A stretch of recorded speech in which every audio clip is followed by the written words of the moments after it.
मानो तो मौज है वरना समस्या तो हर रोज है। कल हमने ज्ञान योग का आधा भाग समझ लिया था। बिलीफ को हमने समझा है। बिलीफ कितने प्रकार के होते हैं?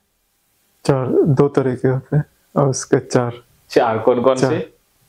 रिलीजियस, पर्सनल, यूनिवर्सल और सोशल। हाँ, ये तो हमने कल समझ लिया।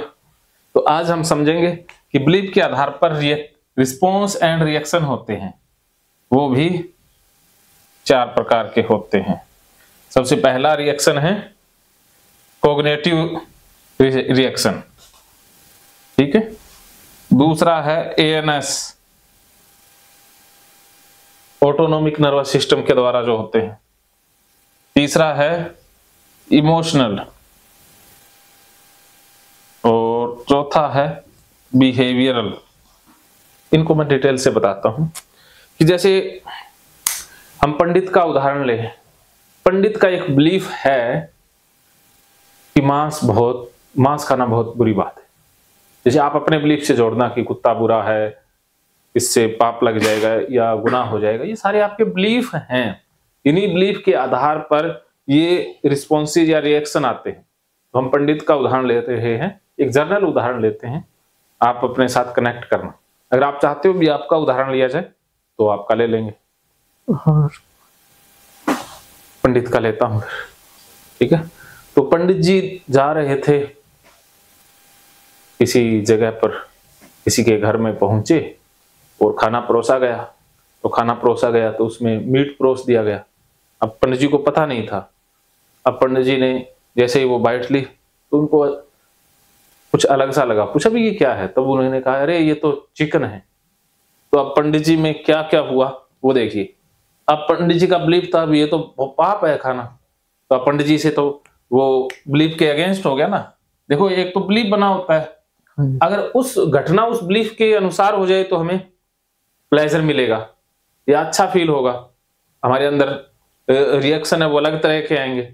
और अगर उस बिलीफ के अगेंस्ट कोई घटना हो जाए तो रिएक्शन रिस्पॉन्स बदल जाएंगे। तो इस बिलीफ के आधार पर ये घटना घटी, इसके क्या रिएक्शन रिस्पॉन्स आएंगे। तो पहला कॉग्निटिव कि उसके मन में आएगा कि पाप हो गया, विचार आने लग जाएगा ना। इसमें विचार आएंगे कि पाप हो गया, अशुद्ध हो गया, अब नरक मिलेगा, तुम पापी हो, अलग अलग तरीके के उसके मन में विचार आने लग जाएंगे ना। आएंगे ना विचार। अगर वही मीट किसी और को मिला होता, मीट लवर को, तो वो कहता अरे क्या बात है, मजा आ गया। उसके मन में वो विचार आते हैं ना, पॉजिटिव विचार या नेगेटिव विचार ये आ रहे हैं क्योंकि उसका बिलीफ अलग बना हुआ है। अब उसके अंदर ऑटोनोमिक नर्वस सिस्टम जो ऑटोमेटिक आएगा कि उसके अंदर से ऑटोमेटिक घबराहट भी शुरू हो जाएगी, ठीक है। ऑटोमेटिक घबराहट होगी, घबराहट होने लग जाएगी ना, ऑटोमेटिक घबराहट होगी। उसके गुस्सा भी आ जाएगा ना। हाँ, उसके अंदर और क्या होगा कि उसका एकदम से जैसे बीपी सा बढ़ जाएगा, बीपी भी बढ़ जाएगा, सांस तेज तेज चलने लग जाएंगे ना, सांस तेज, हार्ट बीट बढ़ जाएगी उसकी, एचबी बढ़ जाएगा ना, सांस भी तेज तेज चलने लग जाएंगे ना। ये सारे किस वजह से हो रहे हैं? क्योंकि बिलीफ उसका अलग है, इसलिए ये रिएक्शन हो रहे हैं। उसकी बेचैनी बढ़ जाएगी, ऐसा होगा ना। तो ये ऑटोनोमिक नर्वस सिस्टम से सिम्टम अपने आप ही उत्पन्न होने लग जाएंगे, केमिकल ऐसे ही रिलीज होने लग जाएंगे उसके माइंड के अंदर। वो केमिकल किससे रिलीज हो रहे हैं? Autonomic nervous. हाँ, तो वो ऑटोनोमिक नर्वस सिस्टम को मैसेज मिला कि अरे ये तो बहुत गलत घटना हो गई। तो शरीर तो मन का गुलाम है ना, जैसा मन कहेगा वैसे ही शरीर रिस्पॉन्ड करेगा ना।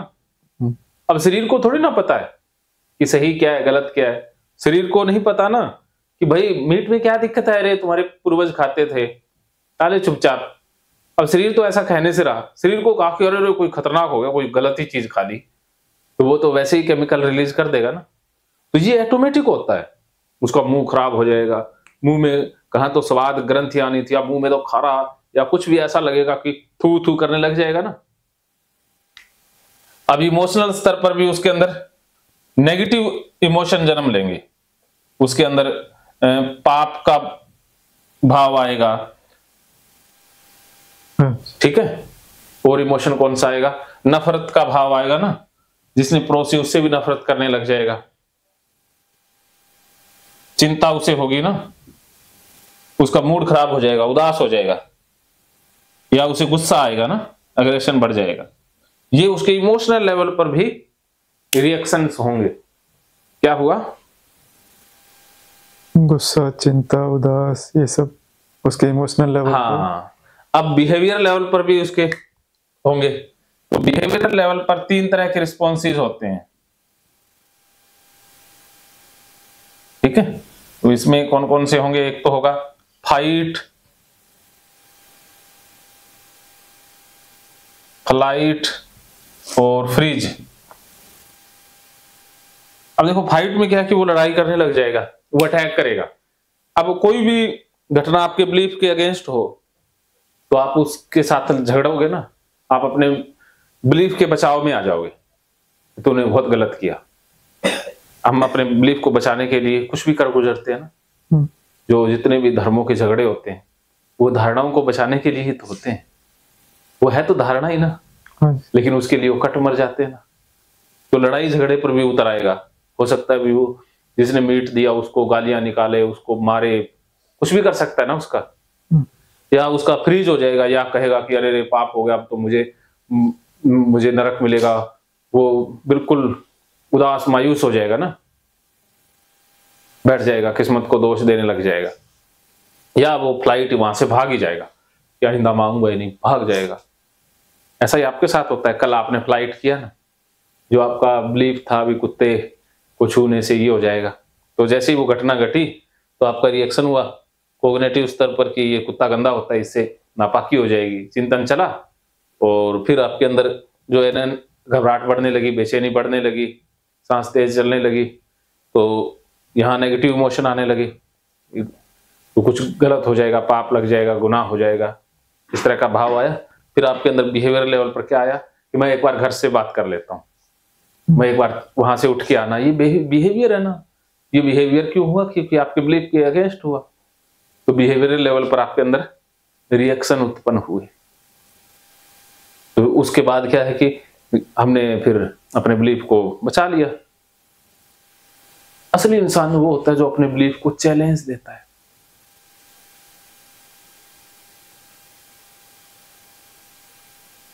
क्या समझे? बोलिए। मतलब अपने बिलीफ को चैलेंज मतलब करना चाहिए। हाँ। उसके अगेंस्ट काम करने चाहिए। हाँ, अगर देखो बिलीफ अगर कोई बन गया, उससे हमें तकलीफ हो रही है, घर वालों को तकलीफ हो रही है, हमारी लाइफ खराब हो रही है, क्वालिटी ऑफ लाइफ बिगड़ रही है, तो हमें अपने बिलीफ को चैलेंज करना चाहिए उसके साथ। क्योंकि वो बिलीफ बना हुआ, रिएक्शन तो होगा ना ऑटोमेटिक। तो ये होगा, ये बिलीफ है, ये चेतन मन में होते हैं ना, ऐसे थोड़ी ना, ये तो बहुत स्ट्रॉन्ग बने होते हैं। आप चाहे कॉन्शियस लेवल पर प्रयास करो, चाहे अनकॉन्शियस, रिएक्शन तो होगा। अगर हमने बिलीफ को बचा लिया तो वो और ज्यादा स्ट्रॉन्ग हो जाएंगे। अगर बिलीफ को ब्रेक करना है तो उस घबराहट को सहन करना होगा, वो काम बार बार 21 दिन तक करना होगा, तो बिलीफ बदल जाएंगे, दूसरा बिलीफ बदल जाएगा, बन जाएगा। तो बिलीफ को बदलने के लिए एक तो होता है कंसिस्टेंसी से काम करते रहो, दूसरा तरीका होता है चेतन, अपनी अवेयरनेस, जागरूकता बढ़ाओ, समझ बढ़ाओ, ज्ञान से उसे बदला जा सकता है। हाँ जी। तो जब ज्ञान हो ही गया तो फिर ये रिएक्शन सारा कुछ बंद हो जाएगा। लेकिन फिर भी क्या है कि जो एक बार बिलीफ बन जाए तो वो तंग तो करता है। जैसे पंडित कितना भी चेतनशील हो जाए, मीट तो वो नहीं खा पाएगा, क्योंकि वो उसका स्ट्रॉन्ग बिलीफ है। जो पता भी लग गया फिर भी वो खाएगा नहीं, ठीक है। लेकिन उसको अब प्रॉब्लम नहीं होगी, वो मीट वाले बंदे के साथ दोस्ती भी कर लेगा, उसके साथ बैठ भी जाएगा, लेकिन प्रॉब्लम होनी बंद हो जाएगी। हाँ, वही चीज। हाँ, तो इतना ही है। आपको भी तो देखो बिलीफ बदल के, जरूरी थोड़ी है कुत्ते के साथ ही खाना खाओगे या उसके ऊपर ही बैठोगे, लेकिन जो कुत्ते से प्रॉब्लम है वो बंद हो जाएगी। हाँ जी। बस इतने स्तर तक तो हमें अपने बिलीफ को बदल ही लेना चाहिए। हाँ, ये बहुत जरूरी है। क्या समझे? कि मतलब अपने बिलीफ को चैलेंज करना चाहिए और कुछ स्तर तक बदल लेना चाहिए ताकि लाइफ नॉर्मल हो, उससे परेशानी ना हो। हाँ, बस यहाँ तक। हाँ। लेकिन उसके लिए हमें अपने बिलीफ के साथ फाइट करनी होती है। बस अपने आप नहीं बदलते, बहुत कितनी भी चेतना जगा लें, काम तो फिर भी करना पड़ेगा। बिल्कुल सर। जैसे चाहे आप कितने भी बुद्ध पुरुष हो जाओ, अपने हक के लिए तो लड़ना ही पड़ेगा ना। बिल्कुल। अपने हक के लिए कोई आपकी जमीन पर कब्जा करेगा तो आप उम्मीद नहीं लगा सकते कि अल्लाह मदद करेगा। आपको खुद हथियार उठाने ही होंगे ना। बिल्कुल। तो इसलिए बिलीफ को चैलेंज करना आपका ही कर्तव्य है। कोई दूसरी शक्ति या कोई बाहर से बंदा नहीं मदद करने आएगा। हाँ। कुछ लोग गलती से आपको ऐसे मिल जाते हैं जो आपके बिलीफ को और ज्यादा स्ट्रॉन्ग कर देते हैं। हाँ। उन लोगों को ये नहीं पता, अरे तुम जो कह रहे हो वो सत्य है, लेकिन किस बंदे को कह रहे हो। अब एक बंदे को तो ये भी कहना पड़ता है भी तू चोरी किया कर, चोरी करना अच्छी बात है। एक बंदे को ये भी कहना पड़ जाए भी चोरी करनी बुरी बात है। वो तो सिचुएशन देखी जाती है ना। बिल्कुल सर। झूठ बोलना किसी सिचुएशन में बहुत अच्छा हो सकता है, किसी सिचुएशन में गलत हो सकता है। किसी सिचुएशन में सच बोलना पाप हो सकता है, किसी सिचुएशन में पुण्य। वो तो सिचुएशन देखनी होती है ना। तो आपकी सिचुएशन ऐसी है जिसमें आपको धार्मिक लोगों से राय नहीं लेनी। आप उनसे राय लोगे फंसोगे। मैं ये नहीं कहता वो गलत राय देते हैं, लेकिन आप सिचुएशन थोड़ी अलग है। हाँ, आपकी सिचुएशन वो नहीं समझेंगे। आपको तो जोधपुरिया की राय ही काम करेगी, बाकी नहीं करेगी। क्योंकि मैं आपको समझता हूँ, मुझे राय सही बुरी से कोई लेना देना नहीं। मुझे बंदे से मतलब है कि किस बंदे को कौन सी राय देनी है। मैं बंदा देख के राय देता हूँ। इसीलिए तो मैं एक बंदे को बुलाता हूँ ना, दो बंदों को अलग अलग राय देनी पड़ती है। तो जो आपको चीजें समझाता हूँ दूसरे को उल्टे समझानी पड़ जाती है। इसलिए ग्रुप में मैं नहीं करता, अकेले को ही समझाता हूँ। बताइए क्या समझे? बिलीफ सिस्टम मतलब जितना स्ट्रांग हो गया है, मतलब उसको चैलेंज करते रहना है। हाँ। और उससे भागना नहीं है। मतलब हाँ। और जो उसको मानते हैं नहीं मानते उनके साथ सहज रहना है, अच्छे से रहना है। हाँ, अब कोई माने उसको, वो तुम्हारे चीज से परेशानी नहीं होनी चाहिए। आपकी दोस्ती कुत्ते पालने वालों से भी हो जाए तो कौन सा गलत बात है।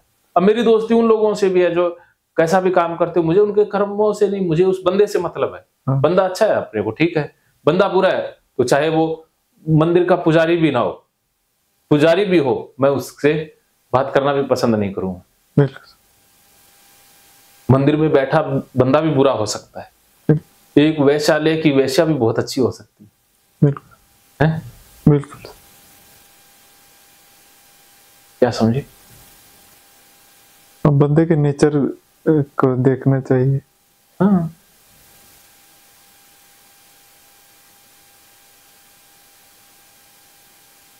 तो अब कितने % रिलीफ महसूस हो रहा है? तो बहुत हद तक मतलब अच्छा लग रहा है। अच्छा, इसमें क्या अच्छा लगा अभी? वही कि जो बिलीफ सिस्टम बना हुआ है, मतलब उस पे बिल्कुल ये अपने आप को फिक्स नहीं कर देना चाहिए कि यही होगा तो मैं नॉर्मल रहूंगा। हाँ। और नहीं होगा तो मतलब बेचैनी, परेशानी, हर एक चीज को छोड़ के उसके पीछे भागना, ऐसा नहीं होना चाहिए। एक बिलीफ को कभी कभी साइड में रख के, हाँ, और अपने आप को नॉर्मल लाइफ बिलीफ को एक बार साइड में रखो कहीं। हाँ, बस ये अपनी जगह है और हमको। आप बहुत अच्छी चीज समझे हो, सही है। तो इससे ज्यादा मैं डिटेल में जाऊंगा तो ये क्यों होते हैं वो न्यूरोसाइकोलॉजी का विषय आ जाएगा, वो साइंस में चली जाएंगी चीजें, जो आपके लिए भी कोई ज्यादा जरूरी तो है नहीं। आप साइंस तो डिस्कस करने बैठे नहीं, तो अपने को इतने सुपरफिशियल लेवल तक की समझ जरूरी है। तो आगे फिर वो गहराई में चली जाती है, ठीक है। मेडिकल साइंस से रिलेशन बन जाता है, तो अपने को इतना ही समझना है। तो इसमें कोई डाउट नहीं सर? ठीक है, बहुत अच्छा लगा। Very good. फिर अब हम बिहेवियर थेरेपी की बात करेंगे, ठीक है। वो करेंगे खाना खाने के बाद। वो घंटे 1.5 घंटे का सेशन रहेगा। उसके बाद होमवर्क का सेशन रहेगा। उसके बाद इंटरव्यू रहेगा, फिर आराम करेंगे। ओके, ठीक है। मानो तो मौज है, वरना समस्या तो हर रोज है। हर रोज है।